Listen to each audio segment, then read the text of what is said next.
Capítulos 11, 12 e 13 do emocionante romance de Machado de Assis, Dom Casmurro.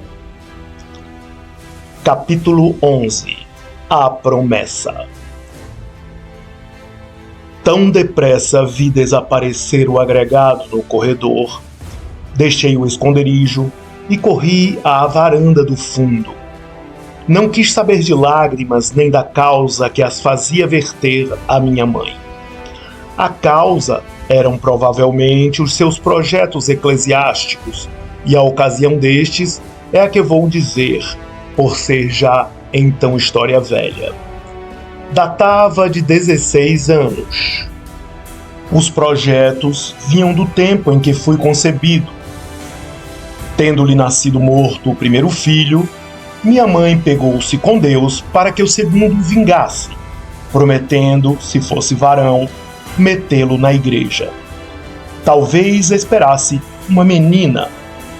Não disse nada a meu pai, nem antes, nem depois de me dar à luz. Contava fazê-lo quando eu entrasse para a escola, mas enviuvou antes disso. Viúva, sentiu o terror de separar-se de mim, mas era tão devota, tão temente a Deus, que buscou testemunhas da obrigação, confiando a promessa a parentes e familiares.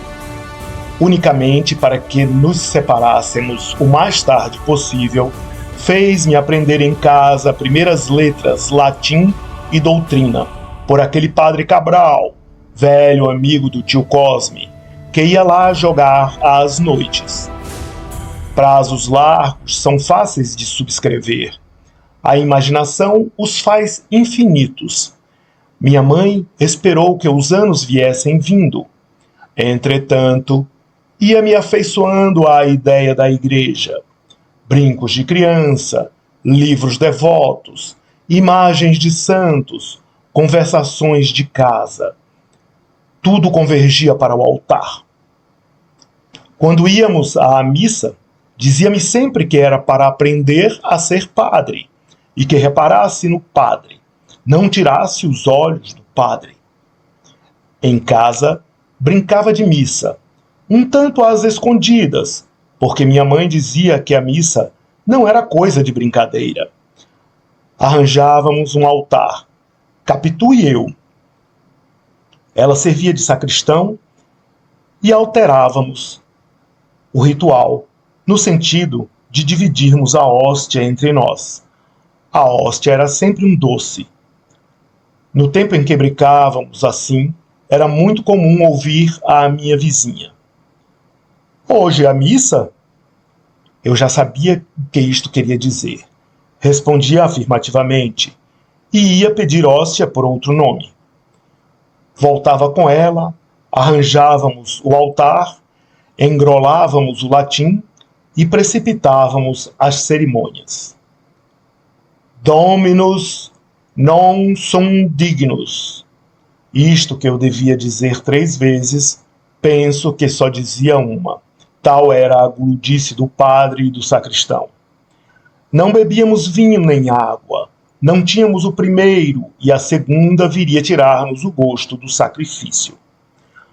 Ultimamente não me falavam já do seminário, a tal ponto que eu supunha ser negócio findo. 15 anos, não havendo vocação, pediam antes o seminário do mundo que o de São José. Minha mãe ficava muita vez a olhar para mim como alma perdida, ou pegava-me na mão, a pretexto de nada, para apertá-la muito. Fim do capítulo 11. Não esqueçam de se inscrever no canal. Vamos então ao capítulo 12. Capítulo 12. Na varanda. Parei na varanda. Ia tonto, atordoado, as pernas bambas, o coração parecendo querer sair-me pela boca fora. Não me atrevi a descer à chácara e passar ao quintal vizinho. Comecei a andar de um lado para outro, estacando para amparar-me, e andava outra vez e estacava. Vozes confusas repetiam o discurso do José Dias. Sempre juntos, em segredinhos. Se eles pegam de namoro, tijolos que pisei e repisei naquela tarde, colunas amareladas que me passastes à direita ou à esquerda, segundo eu ia ou vinha, em vós me ficou a melhor parte da crise. A sensação de um gozo novo que me envolvia em mim mesmo e logo me dispersava e me trazia arrepios e me derramava não sei que bálsamo interior. Às vezes dava por mim, sorrindo um ar de riso de satisfação que desmentia a abominação do meu pecado. E as vozes repetiam-se confusas. Em segredinhos, sempre juntos, se eles pegam de namoro. Um coqueiro, vendo-me inquieto e adivinhando a causa, murmurou de cima de si que não era feio que os meninos de 15 anos andassem nos cantos com as meninas de 14. Ao contrário, os adolescentes daquela idade não tinham outro ofício, nem os cantos outra utilidade. Era um coqueiro velho, e eu cria nos coqueiros velhos, mais ainda que nos velhos livros. Pássaros, borboletas, uma cigarra que ensaiava o estio, toda a gente viva do ar era da mesma opinião. Com que então eu amava Capitu e Capitu a mim? Realmente andava cosido às saias dela, mas não me ocorria nada entre nós que fosse deveras secreto. Antes dela ir para o colégio, eram tudo travessuras de criança. Depois que saiu do colégio, é certo que não restabelecemos logo a antiga intimidade, mas esta voltou pouco a pouco e no último ano era completa. Entretanto, a matéria das nossas conversações era a de sempre. Capitu chamava-me às vezes bonito, mocetão, uma flor. Outras pegava-me nas mãos para contar-me os dedos. E comecei a recordar esses e outros gestos e palavras. O prazer que sentia quando ela me passava a mão pelos cabelos, dizendo que os achava lindíssimos. Eu, sem fazer o mesmo aos dela, dizia que os dela eram muito mais lindos que os meus. Então, Capitu abanava a cabeça com uma grande expressão de desengano e melancolia, tanto mais de espantar quanto que tinha os cabelos que realmente admiráveis. Mas eu retorquia chamando-lhe maluca. Quando me perguntava se sonhara com ela na véspera, e eu dizia que não, ouvia-lhe contar que sonhara comigo, e eram aventuras extraordinárias, que subíamos ao corcovado pelo ar, que dançávamos na lua, ou então que os anjos vinham perguntar-nos pelos nomes a fim de os dar a outros anjos que acabavam de nascer. Em todos esses sonhos andávamos unidinhos. Os que eu tinha com ela não eram assim, apenas reproduziam a nossa familiaridade, e muita vez não passavam da simples repetição do dia, alguma frase, algum gesto. Também eu os contava. Capitu um dia notou a diferença, dizendo que os dela eram mais bonitos que os meus. Eu, depois de certa hesitação, disse-lhe que eram como a pessoa que sonhava. Fez-se cor de pitanga. Pois, francamente, só agora entendi a emoção que me davam essas e outras confidências. A emoção era doce e nova, mas a causa dela fugia-me, sem que eu a buscasse nem suspeitasse. Os silêncios dos últimos dias, que me não descobriam nada, agora os sentia como sinais de alguma coisa, e assim as meias palavras, as perguntas curiosas, as respostas vagas, os cuidados, o gosto de recordar a infância. Também adverti que era fenômeno recente acordar com o pensamento em Capitu e escutá-la de memória e estremecer quando lhe ouvia os passos. Se falava nela em minha casa, prestava mais atenção que dantes e, segundo, era louvor ou crítica, assim me trazia gosto ou desgosto mais intensos que outrora, quando éramos somente companheiros de travessuras.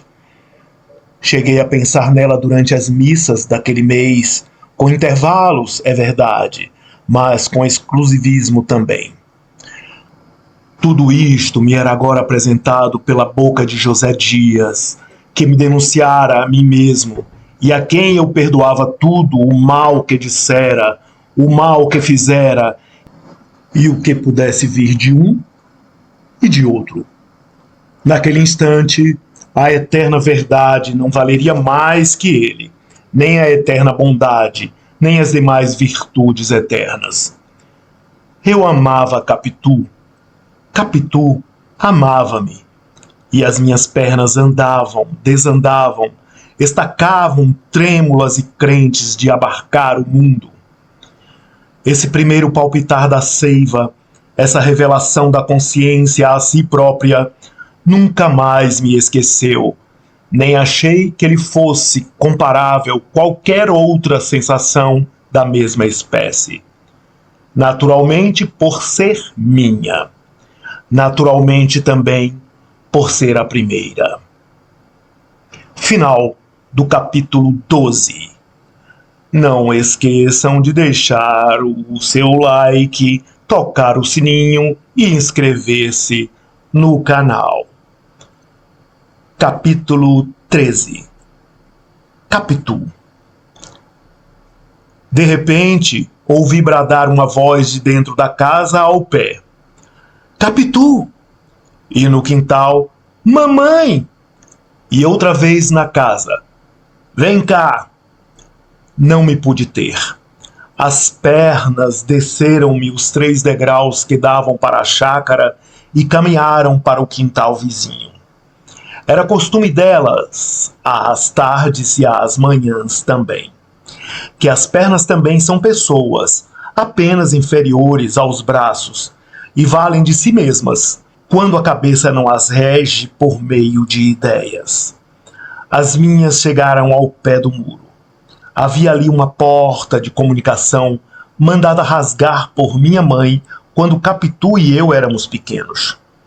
A porta não tinha chave nem tramela. Abria-se empurrando de um lado ou puxando de outro, e fechava-se ao peso de uma pedra pendente de uma corda. Era quase que exclusivamente nossa. Em crianças, fazíamos visita batendo de um lado e sendo recebidos do outro com muitas mesuras. Quando as bonecas de Capitu adoeciam, o médico era eu. Entrava no quintal dela com um pau debaixo do braço para imitar o bengalão do Dr. João da Costa. Tomava o pulso à doente e pedia-lhe que mostrasse a língua. É surda, coitada, exclamava Capitu. Então eu coçava o queixo, como o doutor, e acabava mandando aplicar-lhe umas sanguessugas ou dar-lhe um vomitório. Era a terapêutica habitual do médico. Capitu! Mamãe!